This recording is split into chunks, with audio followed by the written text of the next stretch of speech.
Welcome to Digital Asset News. Take your top stories in crypto and break them out of bite-sized pieces. So today, just as the thumbnail suggests, another large bank is buying into Bitcoin. And what they're going to do is they're going to buy enough of it and actually expose it to 6.5 million people, which is their customer base. So we'll take a look at what's going on there. But that's not the whole story about the good news. So going to some other things that are going on. Also, we're going to talk about why I do not want you to buy I Trust Crypto IRA. I will explicitly say why that is. And then lastly, we'll take a look at two pieces, which is Microsoft is getting into the metaverse. And then we're going to talk about an NFT called These Nuts. So we'll take a look at all those things, but let's first take a look at what's going on into the market. So today's a great day. It's Wednesday. Everything is up, it seems like, and it doesn't get much better than this. We got a market cap of almost 2.8 trillion. Bitcoin price is 62.8. Everything's bullish. We're using Trade the Chain for sentiment analysis just to see what everybody's feeling out there as it crawls the interwebs and has a direct API integration, all that good stuff into Twitter. But look, everything's doing pretty well. A little sideways action in some places, but Ethereum 2%, almost 4,700. Excuse me. Binance Coin down a little bit. Tether, nobody cares. And look at this. Solana slides into that number 5 space, just as a lot of people were actually predicting. And this thing has been on a monstrous tear. It was nothing in the beginning of the year. I think like $2. Something like that, $3, and now it's $234.88 a piece. Then if we take a look at the actual market cap, look at that. It's not far away from overtaking Tether. And the next big spot will be the 93 billion for Binance Coin. But I mean, look, it leapfrogged Cardano, not too hard. Leapfrog actually everything. XRP, Cardano, and now here we're at number 5, and I don't see it slowing down. It'll probably jump over to Tether as people stop tethering up because they're not selling too much right now. And then, of course, the next big place would be Binance Coin. So can Solana hit that space?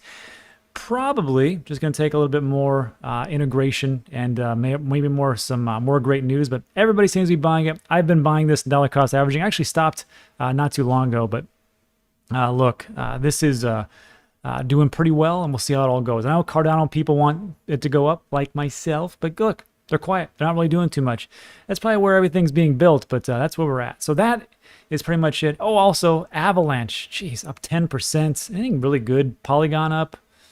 Everything's just around here. So yeah, looks like we're gonna have a pretty good November. Just my 2 cents. So that's what we have as far as the market. What we should do is just jump right into the main story. Banks stopping themselves from getting blockbustered. This is a real quick snippet because on this channel, I think if you've come here and you're new, first of all, welcome to crypto. Not a bad time to get in. This is quarter 4 in the 4-year cycle. We've had 2 of them so far, or excuse me, 3 of them going on a 3rd cycle, and you couldn't have picked a better time. Not investment advice, just an investment opinion. So when we talk about Bitcoin, Ethereum in the top 10, it's you're kind of static. You can probably see some pretty great gains over time, but in the next quarter, you might see some pretty big gains on elsewhere. We'll talk about it in a second. But this is what we have today, and this is just going to push Bitcoin higher. Where Bitcoin goes, so do the altcoins. So here's what we got. This is Commonwealth Bank in Australia. And before I go on, I will just say this. Australia is on an absolute tear. Not only is one of they're the biggest bank in Australia saying we're going to allow Bitcoin, people to purchase Bitcoin through our app, but they also just got off this high of the top security regulator say it will approve Bitcoin ETFs. And not just any Bitcoin ETF, a spot ETF. So that is coming to Australia. And not only do they do that, now the bank's like, you know what? We want a piece of that action. And here we go. So Australia's largest bank will probably allow its customers to buy, sell, and hold Bitcoin starting next year. So when people sort of talk to me about like, well, where's all this money going to come from? Because we're almost at $3 trillion. Can we get to 5 trillion? Can we get to 7 trillion, 8 trillion? It's going to come globally. And this is just one example of you got 6.5 million people, which represent about a quarter of Australia's total population. I find that crazy. That's a quarter of the population goes to one bank. But it is what it is.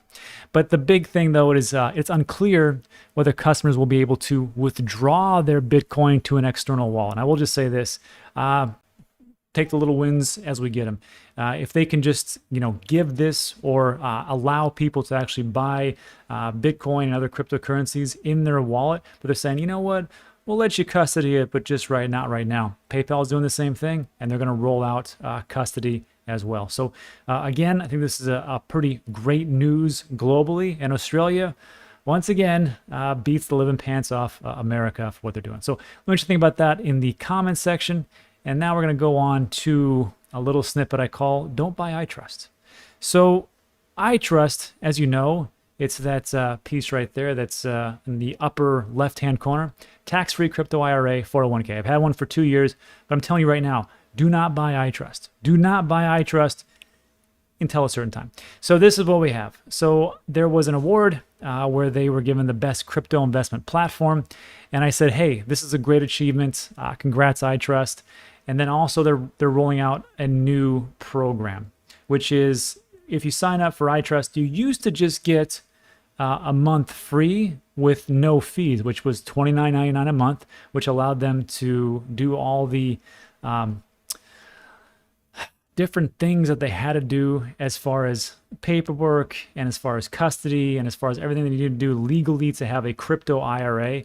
That's what that fee was for. But there was also another fee of 1%, I think 1.5, I always get them confused, to actually do the trading, but it was tax-free if you did a Roth IRA. So now they say, you know what? Instead of the 30 days free, we really want you to sign up. We're going to give you $100 of Bitcoin as a sign-up bonus. And guess what? Those $30 or $29.99 monthly fees are gone. They're not going to exist. But they go away on November 15th. So I'm just going to tell you this. If you are thinking about signing up for iTrust as far as a crypto IRA, you're in America, it's a big thing, and you don't want to pay taxes on your crypto gains like Peter Thiel did when he put his PayPal stock into a Roth IRA, and now it's worth billions of dollars, and he's like, I don't have to pay any taxes. Same thing with the crypto IRA. If you want to look into that, first of all, there's a link in the description. It looks just like this. Also, we did a deep dive video which explains everything I was just talking about. It looks just like this. Click here and you can sign up. But just so you know, those fees go away on November 14th. So it would behoove you to wait until November 15th so you can start to add to your crypto Roth IRA. And you can do a traditional or a SEP, whichever you want to do, or a rollover for a 401k, a 403b, if you're military, TSB, or thrift savings plan, TSP, excuse me.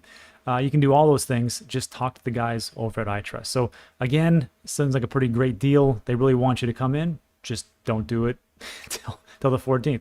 All right, that's it for that. And now I just want to roll into the last two topics, which is Microsoft and the metaverse. You know, in the last couple of weeks, everybody's been really hot on the metaverse. I have to admit, even myself, didn't really see the big picture until good old Facebook says, hey, we're changing our name to Facebook to Meta. And now, guess who's joining the fray? Yeah, it's going to be Microsoft, and they're going to own their own piece of the metaverse pie. So here is what is going on. So it says here, the company, Microsoft, is adapting its signature software products to create a more corporate version of the metaverse. Geez, that sounds boring. That promises to let users live, work, and play with an interconnected virtual world. So I know when we talk about the metaverse, people will say, well, which one's going to be like the winner? Just like, for like smart contract, which is going to be like the big winner? Is it going to be Ethereum? Is it going to be Tezos? Is it going to be Solana? Is it going to be Cardano? Is it going to be Avalanche? Which one's going to be the big winner? Because that's the big thing. In the metaverse, I don't see it working like that. I see it just being like this huge area. And just like you can visit other cities, like physical cities, you'll be able to visit other areas of the metaverse, which all exists online. So you can go to the Facebook version, Meta, but good luck because they're going to steal all your ID. Maybe you don't want to do that.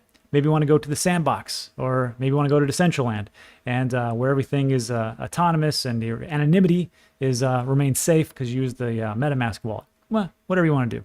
So like with this type of thing, just remember that it's not a one-size-fits-all, and I think there's different places to go, and even Microsoft is talking about it. But the big question is then, well, what's the play here? What do I invest into? Well, if you want to do it by proxy, you could probably invest into Microsoft, not investment advice, just investment opinion. However, there's another way to go around that. And I think the bigger question is like, well, everybody's talking about the metaverse. what the heck is the metaverse? So I'm just going to show you their video of their version of the metaverse. But if you want to just kind of understand what the metaverse actually would look like, just watch Ready Player One. And I know some people are rolling their eyes like, that's not, exactly what the metaverse is going to be. No, it's probably not. Take a look back 20 years ago or 30 years ago when people started to talk about like everything that was going to be online, like the net with Sandra Bullock and things like that. Some was pretty accurate, but some was way off base. So if you kind of want to just kind of like feel about like, what is it really? Kind of looks like that. Everything is online. You have your online identity. You have your Oculus or any kind of like interface for vision, and then also for the feedback. But this is Microsoft's version of it, so you can kind of get a taste of the corporate version. And just watch this. It's no longer just looking at a camera view of a factory floor. You can be on the floor. It's no longer just video conferencing with colleagues. You can be with them in the same room. Mesh for Microsoft Teams will allow you to connect with presence and have a shared immersive experience directly in Teams. We've also created an incredible immersive space that's now seamlessly accessible directly through Teams. Something that I really like is how freely you can move around and have face-to-face conversations. That's exactly right. We've held more than 100 team gatherings in these immersive spaces where people can connect, learn, and collaborate because they're truly in the same place together. The solution has been a game changer for onboarding about 100,000 people a year. And like many organizations, onboarding has been remote for the past 18 months. So bringing our new hires into this immersive environment fosters immediate and deeper connections. It transcends physical boundaries and helps individuals experience a culture in a very personal way. Our new hires meet many more people and grow their professional network much faster. In IT, we're thrilled how easily we could unlock Mesh's capabilities through Teams. The integration with Microsoft 365 makes everything feel familiar. But on top of that, spatial audio makes everything sound just like it would in person. And I love seeing and hearing our colleagues collaborating and whiteboarding and using this space for productivity. Okay, first of all, two things. Nobody has legs. That's kind of creepy. And then second of all, this is just the watered down corporate version of the metaverse. Again, if you want to take a look at what it could potentially look at, take a look at the sandbox. Go to Decentraland. I will link those in the description, and then you can actually get a feel for what the metaverse could potentially be. But for me, the play itself is crypto and digital assets, as well as digitalized landmarks or digitalized real estate. So if you want to take a look at different projects to do your own research on, if you go to coingecko.com and you click on categories right here by large movers, categories where it says new custom tabs right there. I know you can't see my mouse, unfortunately. You click on categories, and if you scroll down roughly around number 20, 21, just click on metaverse. And that'll pull up all the different type of crypto and digital asset projects that you could potentially get into. And you can do all your research and take a look at that. Me, myself, and I have taken a big position in Decentraland, Sandbox, and Engine Coin I've had forever. Actually, Decentraland I've had forever, and Sandbox I just got into. But I think this is a very long play. It's one of those things where it could just explode in a year, or it could take 3 to 5 years. But regardless, imagine where you are now and imagine what it's going to be in the future. Just take a look 5 short years ago. What was the price of Ethereum? What was the price of Solana? First of all, Solana didn't even exist back then. It was just about a year ago. So if you take a look at those and see where it could go, could be pretty fantastic. So let me just think about that in the comments section. Then we'll finish up with a little D's nuts. So first of all, I always talk about NFTs. And I know this is it's a funny meme-inspired NFT. And people say, well, that's not very professional. Look, you don't have to take yourself so seriously, all right? It's going to be okay. So with this one, I found this because, first of all, I thought it was hilarious. And second of all, I have a certain criteria I try to look at. And one of those criteria, or 3 of them actually, is I take a look at the community. I want to see if it's at least above 1K. 10K is pretty good. In danger, a little bit more than 25K. If you have a ton of bots in there, and I take a look at Twitter and Discord and all those things. And these nuts actually, just saying that's hilarious. that actually hits these 3 points, or this 1 point. Also, the utility, is it, as I have a Launchpad rewards, gamification, and the floor price, is it like super expensive already, or are we just kind of getting in? So with this one, just so you know, I will link this in the description below. This is the link tree, Discord, OpenSea, Rarity Tools, Discord. They have thousands already. Twitter, the same type of thing. Also on OpenSea, you can take a look at the project itself. And we see right here where it says, as far as like, when I think about utility, this is what I'm talking about. Everyone who holds these nuts will co-own a casino and arcade in the metaverse. Pretty interesting type of play. We'll see how that all works out. And then also, you'll also notice floor price 0.08, not too bad. Items 10,000, owners are 3,900, and I can guarantee you, if you go to any Discord location and are looking for a good laugh, you will find no better place than the ones that these nuts have. I can guarantee that. And that's what's going on. So look, that is it for today. I want to just say, well, actually, before I go on, I will just want to remind everybody of the big thing, which is this, and that is that for NFTs, just know that 99 point something percent are going to go away, and it really is gambling. And for me, I just get into these little short positions, or these little positions, and then we'll see how it all pans out. But again, I am mostly a holder. I'm not a big trader, but there's a sliver of that, and there's even a bigger sliver, or a smaller sliver, for gambling, which I think is what NFTs are. Now, where does the metaverse and digitalized real estate fall? That's in the hodling. I really do believe in that. I think it's going to be big. So that is my opinion. And again, just investment opinion, not investment advice. And that is it for today. So look, if you made it all the way in, I just want to say thanks. I appreciate it. If you liked today's video, found some value, give it a thumbs up. Also consider subscribing. And that's all for today. So thanks so much. I appreciate it. And we'll see you in the next one.